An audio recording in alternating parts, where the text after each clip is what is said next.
Dragii mei, bine v-am regăsit la clasa părinților. Vorbim astăzi despre o preocupare tot mai mare în rândul școlilor și în rândul familiilor noastre.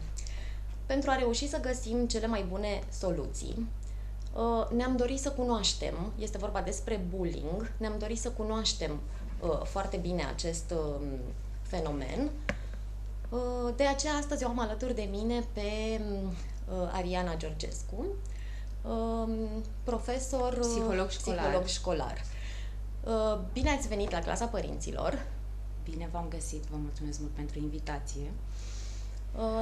Un subiect provocator, așa să și zic. complex. Și complex. Totodată. Și arzător și foarte actual. Mă bucur tare mult că ați venit. Sper să fie pentru prima oară și nu pentru ultima. Mulțumesc și eu la fel.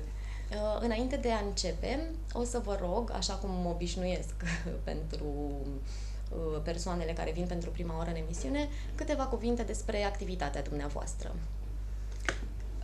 Sunt profesor psiholog școlar în cadrul Centrului Județean de Resurse și Asistență Psihopedagogică, cu formare în psihoterapie integrativă, în cadrul Asociației Române de Psihoterapie Integrativă și alte formări în domeniu. Activitatea mea și a noastră, a psihologilor școlari în general, este centrată pe consilierea psihopedagogică a elevilor, în acord cu nevoile lor emoționale și educaționale.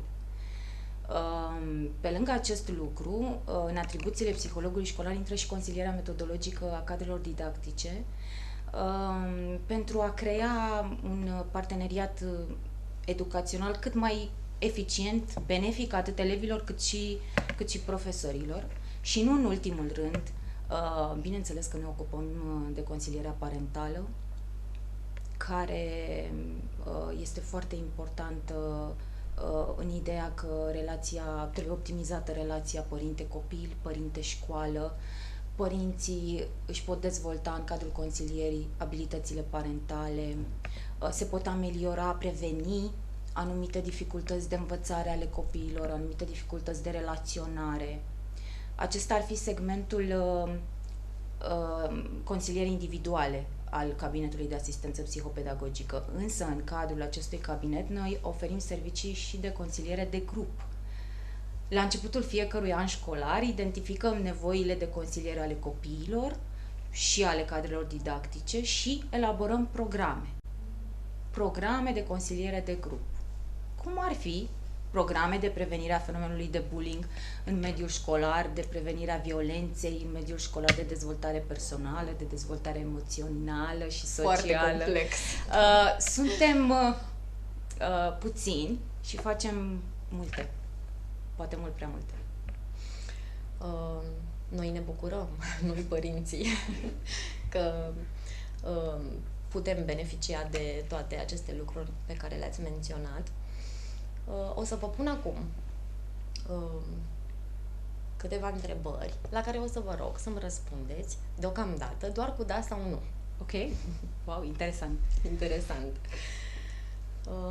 Mihai merge la școală și pentru că se împiedică la intrarea în sala de clasă, are o intrare mai neobișnuită, să zicem, iar colegii se amuză. Este acesta bullying? Da.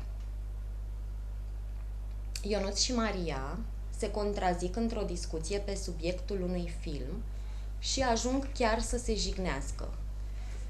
După ce că ești urât, mai ești și prost. Este acesta bullying? Nu chiar. Nu chiar. Ce am Voi vrut să explica. scot în evidență, da.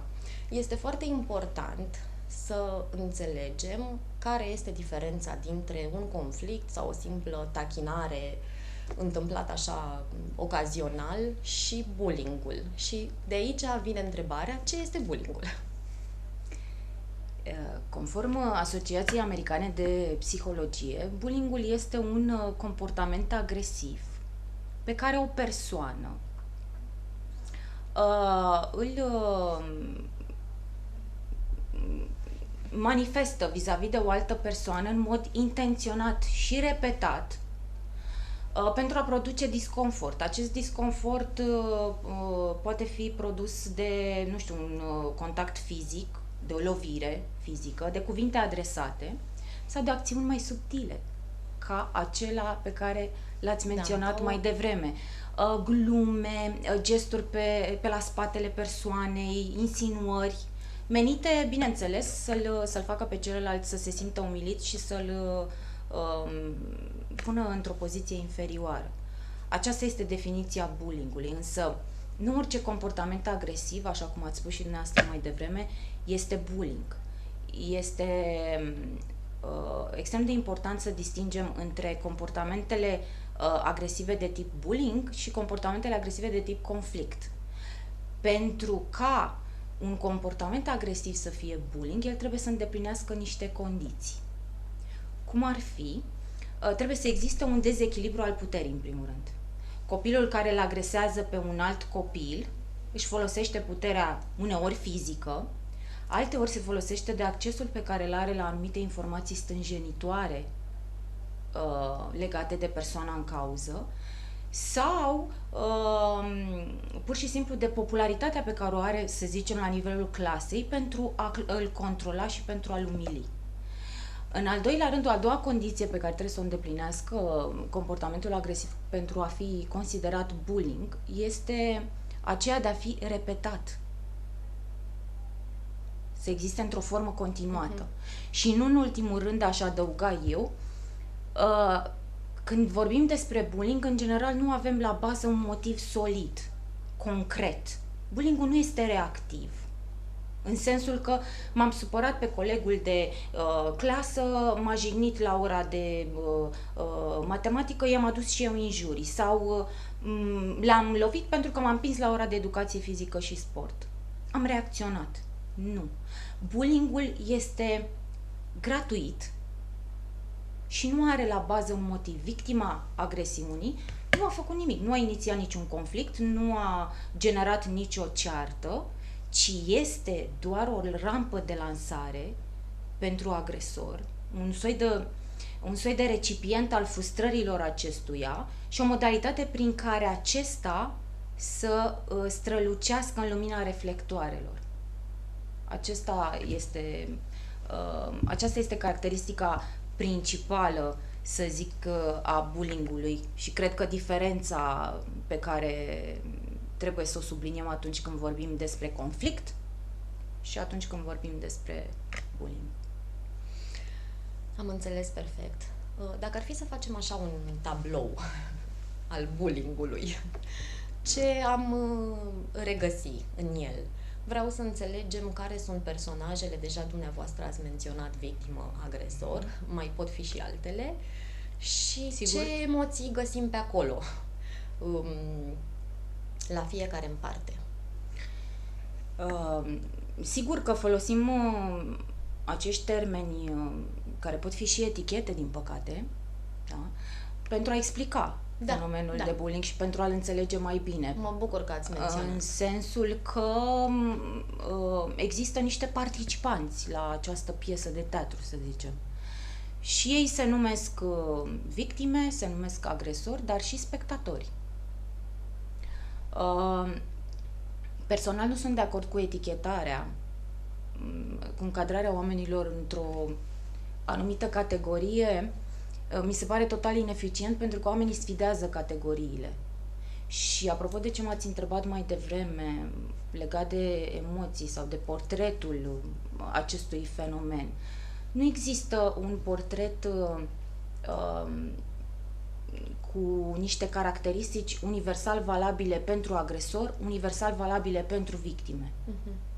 De ce spun asta? Pentru că un agresor neapărat a fost victimă înainte, în trecutul lui, sau poate încă este victimă acasă. Poate este victima abuzurilor părinților lui. Poate părinții lui nu-l validează destul și atunci acesta încearcă să-și obțină această validare în afara casei, în cadrul grupului de referință, alături de colegi, devenind lider, devenind cel admirat, cel de care tuturor le este frică și așa mai departe. Deci poate fi cazul acesta. Și nici victima nu este întotdeauna, cum să spun eu, nevinovată, ca să zic așa. Adică există copii, între ghilimele, există copii care sunt frecvent ținta tachinărilor colegilor, dar pentru că provoacă acest lucru într-un mod inconștient, se folosește de acest rol de victimă pentru că este în favoarea lui. De ce? Acasă, el nu obține atenție, nu obține afecțiune, energie sau timp din partea părinților decât atunci când pățește ceva. Se lovește, se rănește, se îmbolnăvește, ceva, adică situația trebuie să fie serioasă. Și ce mesaj captează el din situația asta? Trebuie să mi se întâmple ceva ca să primesc atenție. Și se asigură că îi se întâmplă de fiecare dată câte ceva. În spatele... Da, perspectiva aceasta nu am analizat-o niciodată, recunosc. Da, nu este, așa cum am spus, universal valabil. Da. Pe de altă parte, copiii care cad des victimele bullying-ului au părinți hiperprotectori. Și din cauza aceasta ei eșuează în a gestiona situațiile conflictuale pentru că în permanență părintele este în spatele lui, neconștientizând faptul că îl văduvește efectiv de libertatea de a acționa de unul singur sau de autonomia pe care trebuie să-și o dezvolte. Îl incapacitează, ca să zic așa. Bun. Și pe lângă victimă, agresor, așa cum îi numim ca să ne facem înțeleși. Da. Nu pentru că îi etichetăm. Mai sunt martorii, practic, spectatorii, cum le-ați așa spus îi dumneavoastră. Da. Spectatorii. Aș vrea să îi menționăm și pe ei, pentru că poate uneori și ei au un rol. Da. Și poate este important să îi învățăm pe copiii noștri, chiar dacă sunt doar spectatori, ce să facă și cum să reacționeze, și poate și ei sunt afectați în sensul că poate exista frica de a nu fi următoarea victimă. Exact. Practic. Bun. Aș vrea să ne mai oprim puțin la cauze. Eu am impresia că am identificat deja pe acolo din ceea ce ne-ați povestit deja. Da. Am vorbit despre cauzele punctuale, actuale, dar există și niște cauze mai vechi, care vin din trecutul nostru, din radiografia structurii noastre ca și români. Mă gândeam la faptul că foarte multă lume este șocată de cât de multă violență există în școli în zilele noastre, uitând, practic, că, în perspectivă istorică, școala a fost întotdeauna asociată cu agresivitatea. Alături de fenomenul acesta de violență care ia amploare tot mai mult în școli, se suprapune și fenomenul acesta de bullying. Ce-o mai fi și asta, zic mulți. N-am auzit, că nu era așa ceva pe vremea mea. Dar stai să ne gândim un pic. Nu erai cumva scos în fața clasei ca să fii dat exemplu negativ pentru că nu ți-ai făcut tema? Nu erai tras de perciuni? Nu făceau colegii glume pe seama ta? Sau, mai profund, cum se raporta societatea la copiii și persoanele cu dizabilități, pentru că așa le numim astăzi, în trecut se folosea termenul de handicapat, da. Din păcate se uzitează și astăzi, dar cum se raporta societatea atunci? Chiar și proprii părinți ai copilului ăluia erau rușine să ai un copil cu asemenea problemă. Trebuia ascuns de ochii lumii, era dovada via eșecului tău ca părinte. Și asta ce a făcut? A determinat ca astăzi să nu fi învățat lecția compasiunii, a empatiei, a respectului pentru cel care este diferit. În general, tot ce nu se încadra într-un șablon perfect conturat, nu se alinia, trebuia anihilat. Și aceste convingeri pe care noi le-am moștenit transgenerațional, astăzi ne otrăvesc încă sufletul.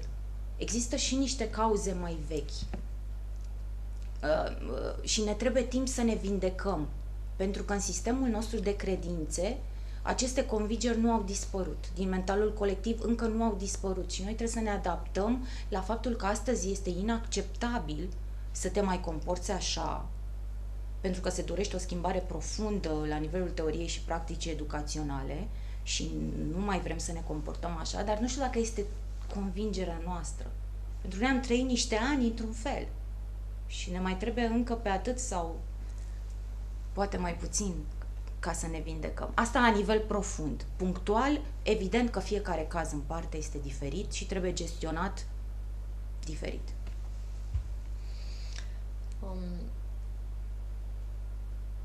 Bun. Ați spus și stăteam și analizam și ce ați spus anterior, că este posibil ca persoana care are comportamente agresive, repetate, să se simtă o persoană devalorizată și atunci încearcă să, nu știu, să atragă atenția, practic, prin comportamentul lui. Mai sunt și alte motive pentru care se comportă așa. Din asta eu înțeleg, practic, că nici nu contează din ce familie provii până la urmă, pentru că nici nu cred că există vreun părinte care să-și dorească ca al lui copil să aibă un astfel de comportament. Pur și simplu poate să fie un copil dintr-o familie care are cele mai bune intenții și fără să-și dea seama, fie îl neglijează, poate, nu știu, nu îi acordă suficient timp și... Există un lucru pe care atât victimele cât și agresorii l-au în comun. Și acel lucru este legat de stima de sine. Amândoi au stima de sine scăzută. Deși în aparență agresorul este atât de puternic și de încrezător și de plin de el, de fapt este vorba despre un complex de inferioritate manifestat printr-un complex de superioritate.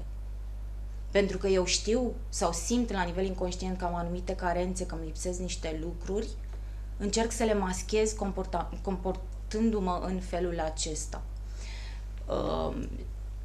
Într-adevăr, problema la care părintele poate lucra sau pe care o poate identifica este legată de imaginea de sine a copilului. Asta în cazul agresorului, m-ați întrebat. Sau poate să identifice, să investigheze, să se gândească, să conștientizeze care este rolul copilului sau ce rol joacă copilul în familia noastră. În cadrul familiei, în intimitatea familiei. Este un persecutor, ne cam domină, sau este mai degrabă victimă?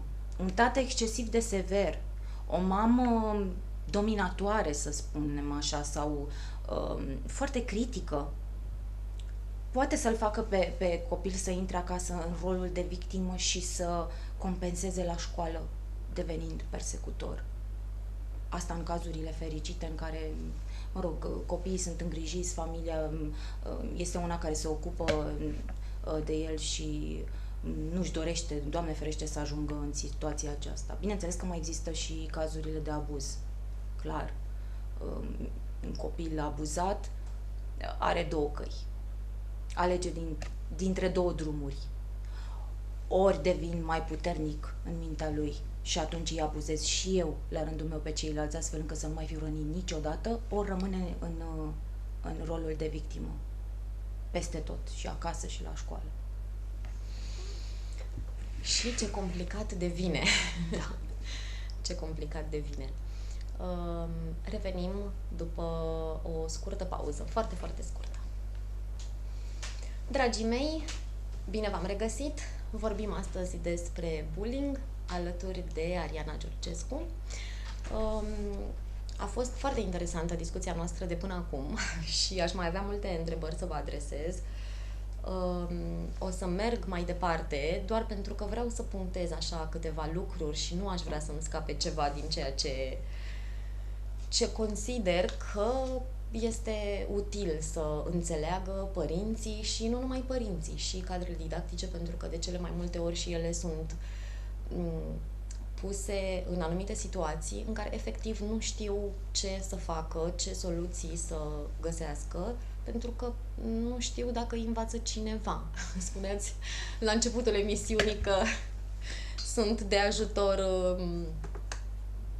profesorii, psihologi școlari. Da, așa. Și până acolo, până să ajungem la școală,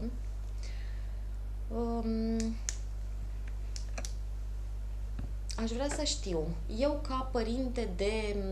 Nu știu pe cine să aleg prima oară.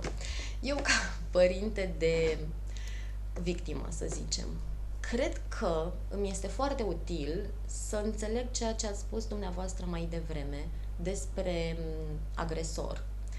Poate dacă știu lucrurile acestea și dacă știu că este doar o fațadă sau cunosc mai îndeaproape situația copilului, aș ști mai bine cum să-l îndrum pe copilul meu să reacționeze, astfel încât să nu devină victimă sau să nu continue să fie victimă. Și vă adresez următoarea întrebare. Cum îl învăț eu pe copilul meu și poate ar fi interesant de știut și când vorbesc cu copilul meu despre... Încă de la grădiniță, încă dinainte de intrarea lui în grădiniță, când deja are un grup de copii cu care se joacă la bloc, nu știu, în curte. Încă de atunci putem interveni. Este foarte important să construim stima de sine a copilului, cărămidă cu cărămidă, încă de când este mic. Pentru că un copil stăpân pe el, un copil care răspunde cu umor eventualelor tachinări. Mai sunt tachinări de genul acesta între colegii de clasă. Devine brusc inatractiv pentru victimă. El nu are nevoie de asta. Interesant. El are nevoie de cineva care să se simtă umilit și să-și arate că se simte umilit. Pentru a-și valida poziția de putere de care are atâta nevoie.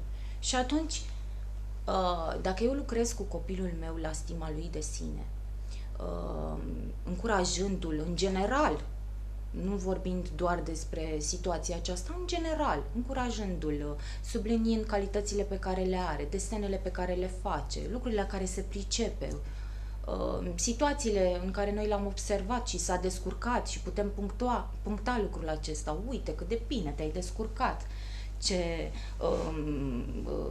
isteț ai fost, ce repede ai reacționat, foarte bine, bravo.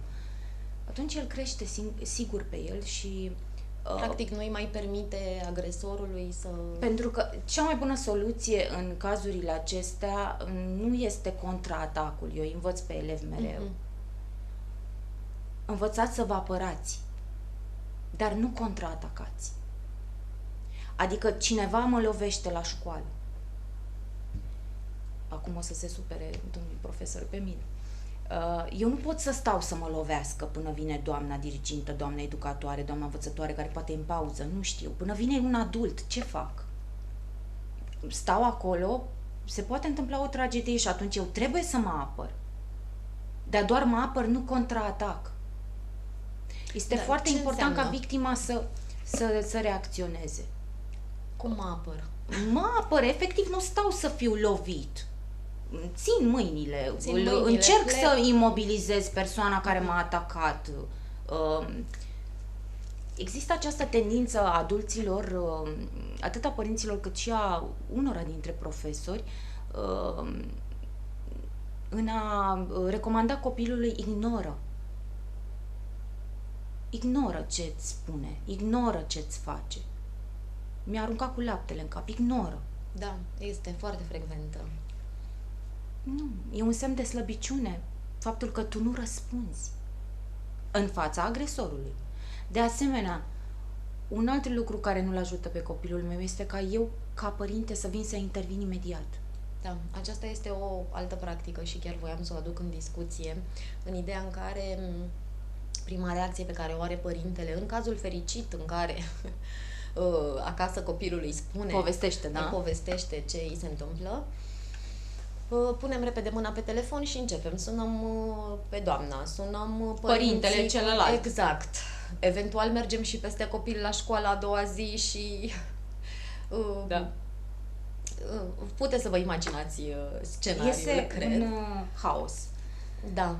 Aceasta nu este cea mai bună soluție. Evident că există situații în care aproape că era să se întâmple o tragedie, să spunem.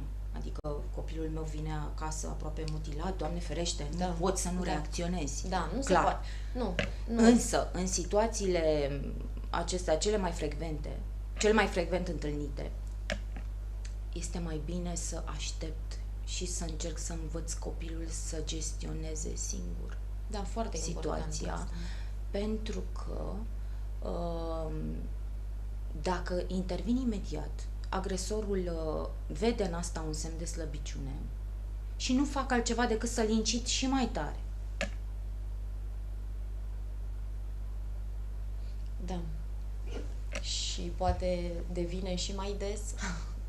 Da, crește frecvența. Și crește frecvența și cred că are și ceva tehnici de a scăpa basma curată.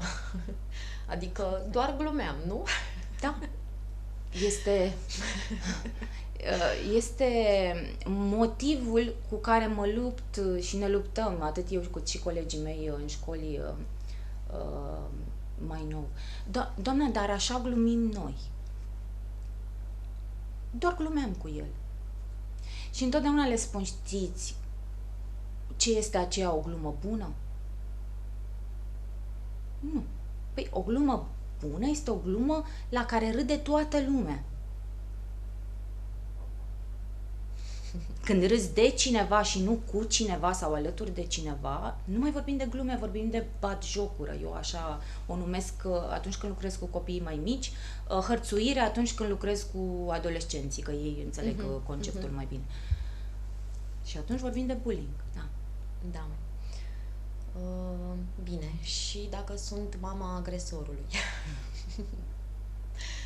ce fac? Primele reacții, adică cele mai dese de care am auzit eu, care, nu știu, poate nu sunt generale, cele mai dese sunt pedepsele, îți iau telefonul, nu te mai las să mai vorbești cu, dacă mai îmi zice doamna că ai încurcat-o. Ai încurcat-o, da. De ce are nevoie el din partea părinților? Păi,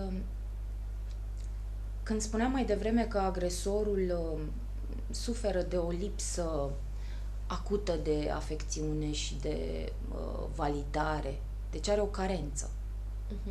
Există o nevoie în spatele acestui comportament. Dacă eu o identific ca părinte sau ca psiholog școlar, atunci pot să lucrez cu acest copil.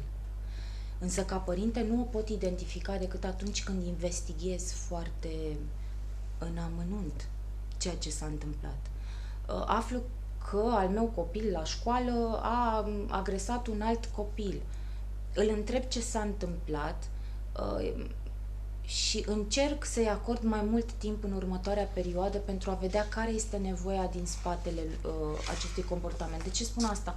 Am să dau un exemplu personal. Folosesc autodezvăluirea în profesia mea atunci când este nevoie. Eram la grădiniță și frecvent trăgeam de păr fetele cu părul lung care aveau cozi, mă prefăceam că ele sunt caii și eu sunt călărețul și le agresam, pur și simplu. A trebuit să vină mama la grădiniță, pentru că a fost chemată de către educatoare. Nu m-a întrebat nimeni de ce făceam realmente, ce aveam, care era nevoia mea. Eu nu eram educată așa acasă, să lovesc pe cineva sau nici măcar nu era intenția mea de a le înjosi. Pur și simplu trăiam în anii de dinainte de 90, mama nu avea timp să îmi lase părul lung, să am cosițe împletite și eram pusă castron, nu știu dacă vă amintiți. Da, și eu am fost pusă castron. Și pentru mine, eu mă simțeam foarte prost că ele au părul lung, eram frustrată. Dar nu m-a întrebat nimeni. Dar știați asta? Am descoperit târziu în terapie și în dezvoltarea mea personală, în formarea în psihoterapie integrativă, care erau motivele din spatele comportamentului meu de atunci. Dar dacă mama ar fi avut cunoștințele necesare și timpul necesar și ar fi stat mai mult de vorbă cu mine, probabil că și-ar fi dat seama că eu fac lucrul acesta. Deci, înainte de a sări, să sancționăm comportamentul care trebuie sancționat și aici trebuie subliniat. Vreau să subliniez lucrul acesta, cel puțin pentru cadre didactice. Toleranță zero pentru violență, toleranță zero pentru bullying. Nu știu, aleg dumnealor sancțiunile, indiferent care este motivul din spatele acestui comportament, copilul trebuie să primească mesajul Că nu este acceptat. Că nu este acceptat și că orice faptă de genul acesta are consecințe, are urmări. Indiferent. Da, și până să înțeleagă el că sunt o mulțime de consecințe la nivel emoțional asupra Da. așa, este important lucrul acesta. Deci, am trecut pe la părintele de agresor, am trecut pe la părintele de victimă, am ajuns la părintele de spectator. De spectator. De spectator, da. Și am o poveste, de aceea am venit cu această carte după mine. În această poveste, de fapt, practic sunt niște întâmplări povestite de un spectator. În această carte este numit martor, de aceea eu folosesc termenul de martor, dar ne înțelegem. Așa, și el povestește cum la școală vede comportamentele agresive ale unuia dintre colegi asupra altui coleg și nu se simte bine pentru faptul că se întâmplă lucrul acesta. Și pe lângă faptul că nu se simte bine, evident, îi este frică să nu devină victimă. El bănuiește că la fel se simt și ceilalți colegi care tac mâlc și nu povestesc nimănui nimic. Într-un final, el se hotărăște și merge acasă, că nu mai suporta, în fiecare zi erau diferite episoade, și merge acasă și spune următorul lucru. Mami, nu o să-ți vină să crezi ce s-a întâmplat la școală. Îi spun totul dintr-o suflare. Vai, ce bine e! Observăm că se simte bine pentru faptul că în sfârșit o face. Mama face ochii mari, zicei că l-a văzut pe Bigfoot.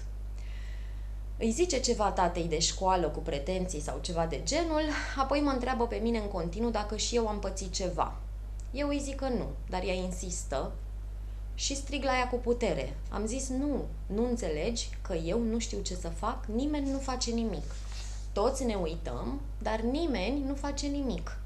Sunt sigur că mai sunt și alții care știu că nu este în regulă, dar ne e frică, mamă, să zicem ceva.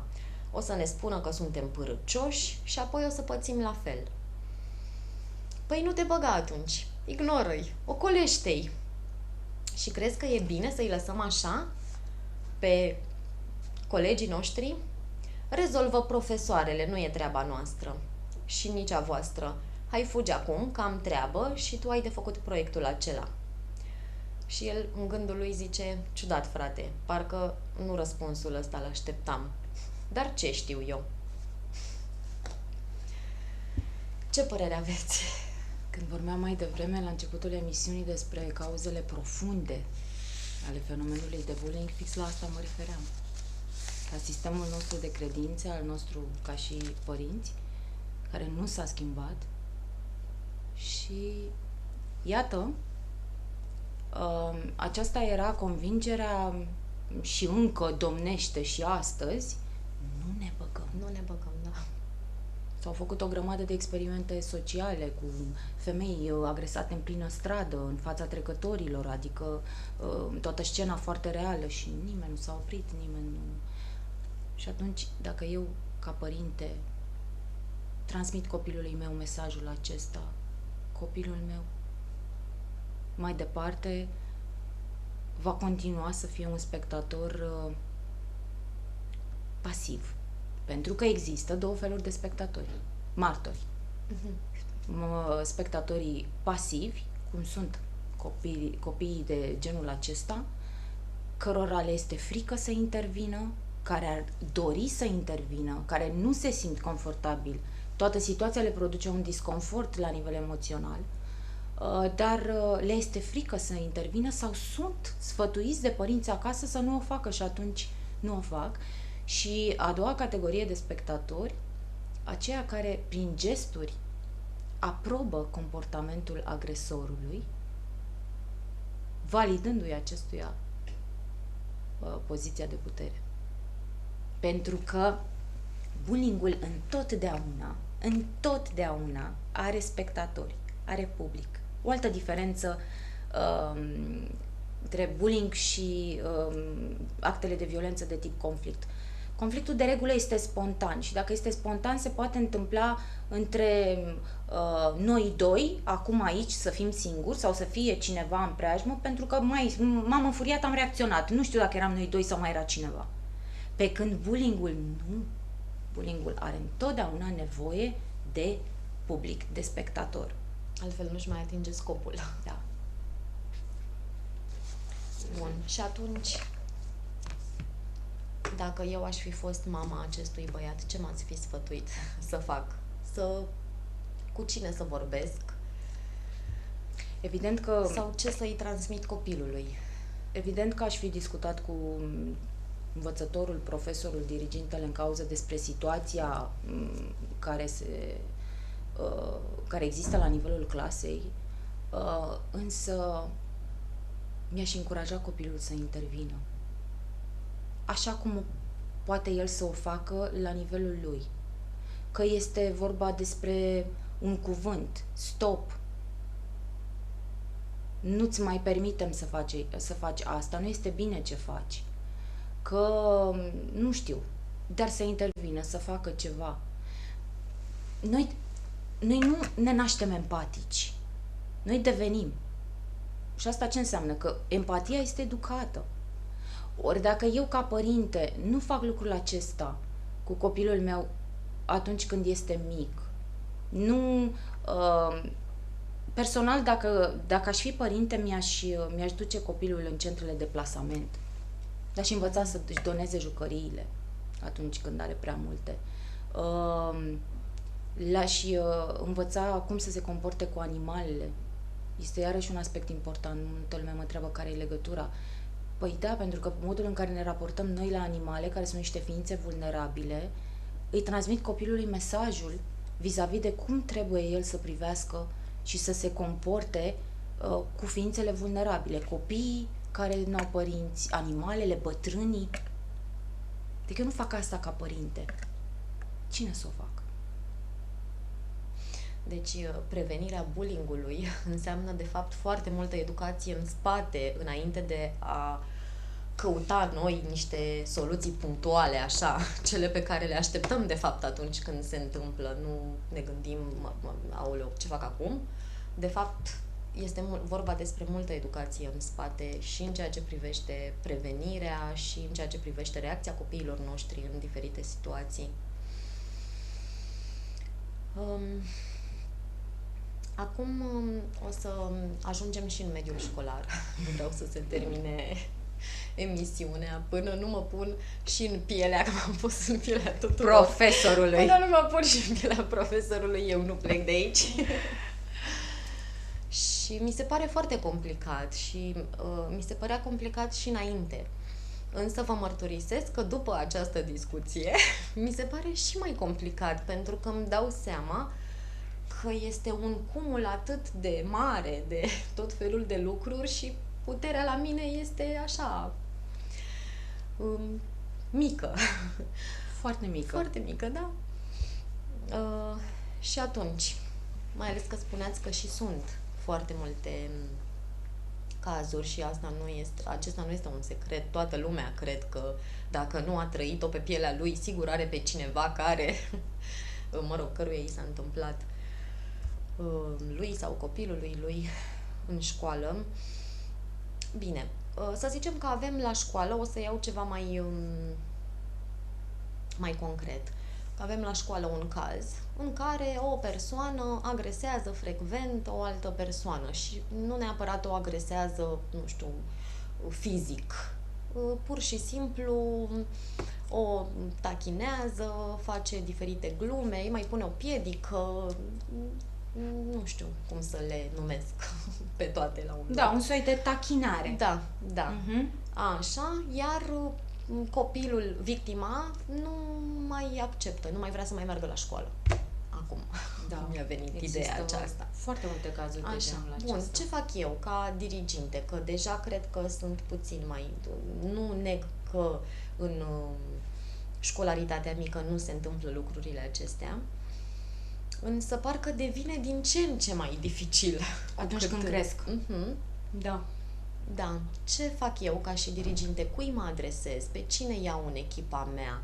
Ce discuții am cu părinții și când? Nu știu, există o ordine, există un protocol, există ceva despre care profesorii cunosc, care ar putea să facă atunci? De regulă, să spunem așa, primul pas este acela de a consilia părinții în cauză, atât părintele agresorului cât și părintele victimei, eventual și o ședință cu părinții pe clasă, după care ne solicită pe noi, psihologii școlari. Cam asta este ordinea. Însă este foarte important modul în care gestionezi ca diriginte sau ca învățător, pentru că au existat, adică am avut în cariera mea cazuri și la elevii de nivel primar. Este foarte important modul în care gestionezi lucrul acesta, pentru că există o tendință mai nou în rândul părinților de la noi din țară, atunci când un copil este mai năzdrăvan, să zicem, mai hiperactiv, în sensul de diagnostic, în sensul de neastâmpărat, să zic, se aliază unii cu ceilalți și pretind mutarea acestui copil la altă clasă sau în altă școală. Este exclus așa ceva. Deci în nu se poate. La grădiniță am observat că sunt mici. Și atunci trebuie gestionată situația extrem de delicat, trebuie investigat de ce se întâmplă lucrul acesta, de ce se întâmplă numai între cei doi și nu se întâmplă și cu alți copii. Ce se află în spatele poveștii copilului care face lucrul acesta? Chem părintele, solicit ajutorul psihologului și pornesc așa o investigație în amănunt. După care, bineînțeles că iau deciziile pe care trebuie să le iau în calitate de diriginte și sancțiunile pe care trebuie să le aplic, pentru că eu îi sfătuiesc mereu pe colegii mei profesori să aibă toleranță zero, indiferent de motive.